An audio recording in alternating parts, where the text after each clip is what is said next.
దక్షిణ కాశీగా పేరుగాంచిన శ్రీశైలం ఆలయంలో భక్తుల రద్దీ కొనసాగుతోంది. శివరాత్రి బ్రహ్మోత్సవాల నేపథ్యంలో శ్రీశైలం మల్లన్న ఆలయానికి 2 రోజులుగా భక్తులు పోటెత్తుతున్నారు. క్యూ లైన్లతో పాటుగా ఆలయ పరిసరాలు భక్తులతో నిండిపోయి కనిపిస్తున్నాయి. నల్లమల అడవుల్లో కాలినడకన వచ్చే భక్తుల సంఖ్య కూడా భారీగా పెరుగుతోంది. శివస్వాములు ఇరుముడితో కాలినడకన శ్రీశైలానికి చేరుకుంటున్నారు. భక్తుల రద్దీతో స్వామి అమ్మవార్ల గ్రామోత్సవాన్ని కూడా అధికారులు రద్దు చేశారు. నిన్నటి ఘటనతో అధికారులు పోలీసులు అలర్ట్ అయ్యారు. కలెక్టర్, ఎస్పీ, డీఐజీ అందరూ శ్రీశైలంలోనే మకాం వేశారు. శివస్వాములు భారీగా తరలి వస్తుండటంతో ఎలాంటి ఇబ్బందులు లేకుండా చర్యలు తీసుకుంటున్నారు. శివస్వాములు, సామాన్య భక్తుల దర్శనాలు ప్రశాంతంగా జరిగేలాగా ఏర్పాట్లు చేశారు. కర్నూలు కలెక్టర్ రాజకుమారి, ఎస్పీ సునీల్ శరణ్ ఆధ్వర్యంలో పర్యవేక్షణ కొనసాగుతోంది. శివాలయాల్లో రద్దీపై దేవాదాయ శాఖ, హోంశాఖలతో సీఎం చంద్రబాబు ఢిల్లీ నుంచి సమీక్ష చేశారు. ప్రధానంగా శ్రీశైలంలో వసతులపై అధికారులను ఆరా తీశారు సీఎం. శివరాత్రికి భక్తుల రద్దీ పెరిగే అవకాశం ఉండడంతో అధికారులు పటిష్ట చర్యలు తీసుకోవాలని ఆదేశించారు. కూడా భక్తులని అగౌరవపరిచేలా వ్యవహరించొద్దని స్పష్టం చేశారు. రద్దీకి అనుగుణంగా ప్రణాళిక సిద్ధం చేసుకోవాలని సీఎం చంద్రబాబు సూచించారు. చంద్రబాబు ఆదేశాలతో శైవ క్షేత్రాల్లో రద్దీ, వసతులపై మంత్రి ఆనం రామనారాయణ రెడ్డి దేవాదాయ శాఖ అధికారులతో వీడియో కాన్ఫరెన్స్ నిర్వహించారు. భక్తుల వసతి, భద్రత విషయంలో రాజీ పడే ప్రసక్తి లేదన్నారు. సామాన్య భక్తులకి మొదటి ప్రాధాన్యం ఇవ్వాలని అధికారులకు తెలిపారు.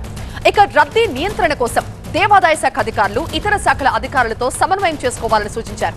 అలాగే ఆలయాల్లో ఆగమ, వైదికపరమైన అంశాలలో అధికారుల జోక్యం ఉండకూడదని కూడా మంత్రి ఆనం స్పష్టం చేశారు. శ్రీశైలం ఘటనపై మాజీ మంత్రి వెల్లంపల్లి శ్రీనివాస్ ఆగ్రహాన్ని వ్యక్తం చేశారు. భక్తులకి భద్రత కల్పించడంలో కూటమి సర్కార్ ఫెయిల్ అయిందన్నారు. శ్రీశైలం ఘటనకి బాధ్యత వహిస్తూ హోంమంత్రి అనిత రాజీనామా చేయాలంటూ వెల్లంపల్లి డిమాండ్ చేశారు.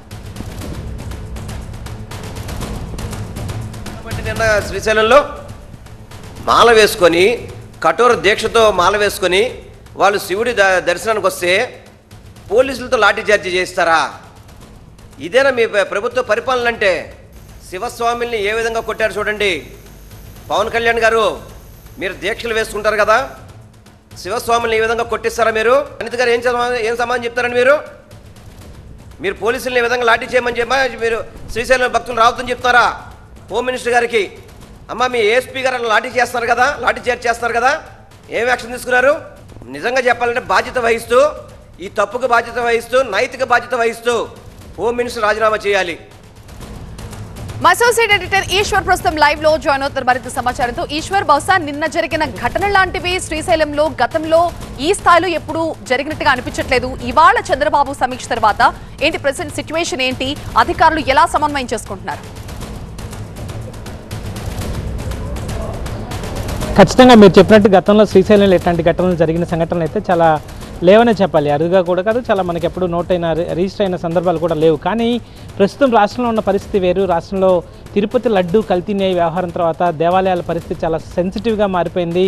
సాధారణంగా దేవాలయాల నిర్వహణ మీద చాలా అనుమానాలు, చాలా తీవ్రమైన చర్చలు జరుగుతున్నాయి.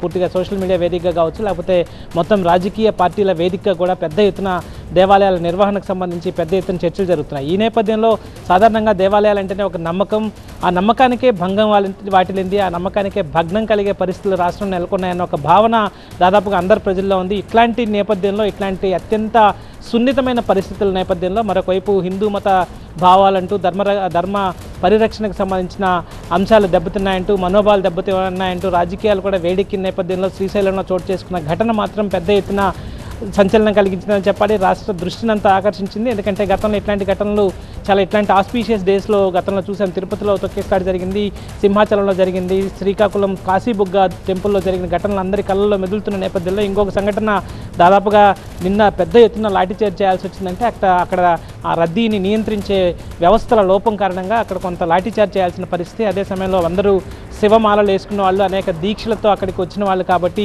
ఇది ఇంకా సెన్సిటివ్గా మారింది. ఈ నేపథ్యంలో ప్రతిపక్షాలు కూడా పెద్ద ఎత్తున ఫోకస్ చేస్తున్నాయి. ఏకంగా హోంమంత్రిని రాజీనామా చేయాలంటూ డిమాండ్ చేస్తున్న నేపథ్యం కాబట్టి ముఖ్యమంత్రి ఈరోజు ఢిల్లీలో ఉన్నప్పటికీ కూడా చాలా కీలకమైన పర్యటన. ముఖ్యమంత్రి ఈరోజు దాదాపుగా 5 కేంద్ర మంత్రులను కలుస్తున్నారు, అలాగే మరికొన్ని ప్రైవేట్ కార్యక్రమాల్లో పాల్గొంటున్నారు. ఇంత బిజీగా ఉన్నప్పటికీ కూడా ఇక్కడ ఉన్న రాష్ట్రంలో చోటు చేసుకుని ఉన్న అత్యంత సున్నితమైన పరిస్థితుల నేపథ్యంలో దాదాపుగా గంట పాటు దీనికి వెచ్చించి ఒక కాన్ఫరెన్స్ తీసుకున్న నేపథ్యం కనిపించింది. అందులో కూడా చాలా శైవ క్షేత్రాలన్నిటికీ ఇప్పుడు శివరాత్రి నేపథ్యంలో పెద్ద ఎత్తున భక్తులు వచ్చే నేపథ్యం కనిపిస్తోంది. దీనికి అందరూ అలర్ట్ అవ్వాల్సిన నేపథ్యం. ఇంకొక ఘటన జరిగిందంటే మాత్రం చాలా తీవ్రమైన చర్యలు ఉంటాయని ముఖ్యమంత్రి తీవ్ర స్వరంతోనే హెచ్చరించారు. ఎందుకంటే ఇట్లాంటి ఘటనలు జరుగుతాయని భావించాలి, ఊహించాలి. అట్లాంటి యాంటిసిపేషన్ లేకుండా కనీసం అంత పెద్ద దేవాలయాలు, సాధారణంగా ఇతర దేవాలయాలు అంటే కొంత అంచనాకు మించి వచ్చారనుకోవచ్చు, కానీ శ్రీశైలం అంటే మీరు చెప్పినట్టుగా జ్యోతిర్లింగ పీఠం, శక్తిపీఠం, అత్యంత పవిత్రమైన, అత్యంత పెద్ద ఎత్తున నమ్మకం కలిగిన దేవాలయం. కాబట్టి ఇట్లాంటి దేవాలయాల్లో కూడా ఇట్లాంటి సంఘటనలు జరుగుతున్నాయంటే వ్యవస్థలో లోపం ఉన్నట్టుగా ముఖ్యమంత్రి కూడా చాలా తీవ్రంగానే దీన్ని పరిగణించారు. అందుకని అంత ప్రాధాన్యత ఇచ్చి ఢిల్లీ నుంచే స్వయంగా దాన్ని పర్యవేక్షించి హోంమంత్రిని అలాగే దేవాదాయ శాఖ మంత్రిని ఇద్దరిని అక్కడికి వెళ్ళి ఫీల్డ్లో విజిట్ చేయమని చెప్పారు.